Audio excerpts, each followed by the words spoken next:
পার্লামেন্টে একাই 100। শ্রীরামপুর জনসভায় উপস্থিত মুখ্যমন্ত্রী মমতা বন্দ্যোপাধ্যায় শ্রীরামপুর লোকসভা কেন্দ্রের প্রার্থী কল্যাণ বন্দ্যোপাধ্যায় সম্পর্কে বললেন, চিরকালই কল্যাণ বন্দ্যোপাধ্যায় আমার ছাত্র যুব।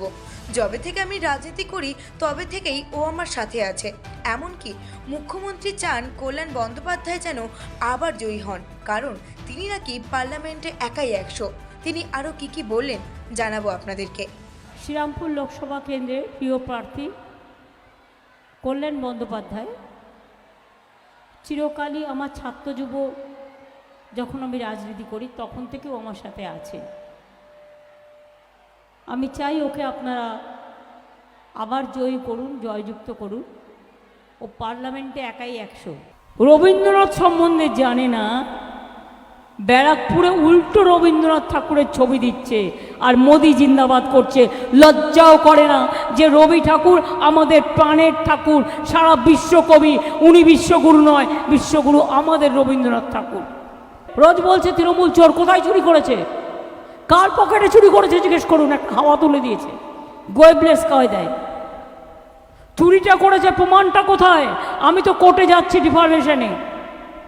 ওই রোজ সংবাদপত্রে উল্টোপাল্টা বলা, আমি নিজে মামলা করছি। প্রকাশক নেই, প্রচারক নেই, কাগজগুলো টাকা পাচ্ছে আর ছেড়ে দিচ্ছে।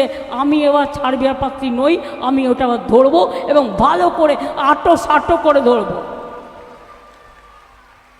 আপনার নামে কোনো প্রমাণ নেই, কোনো তথ্য নেই, আপনাকে চোর বানিয়ে দিল। জীবনে আমি এক কাপ চা কারো কাছ থেকে খাইনি, তাকে বলছি চোর। জিজ্ঞেস করুন মোদিকে। আমিও তো 7 বার এমপি ছিলাম,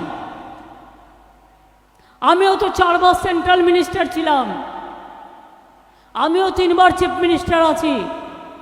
মনে রাখবেন, 7 বার এমপি হিসেবে কল্যাণরা জানে আমি মাসে প্রায় 1.5 লাখ টাকার মতো পেনশন পেতে পারি। আর চিফ মিনিস্টার হিসেবেও আমি মিনিমাম 1.5 লাখ টাকা পেতে পারি। তাহলে দেড় কত হলো? 3 লাখ টাকা। এবার 13 বছর হিসেব করুন, 3 লাখ টাকা করে বছরে যদি হয় 3 বারং 36, আর এটাকে যদি 13 বছর করো তাহলে এটা ক কোটি হচ্ছে? হিসেবটা করতে পারছো না? 36 10 বেরিয়ে গেল, তারপরে 3 যোগ করে দাও, তাহলেই হয়ে যাবে।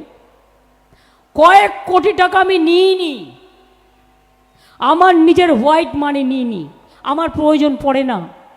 আমি বই লিখি, আমার 140টা বই বেরিয়ে গেছে।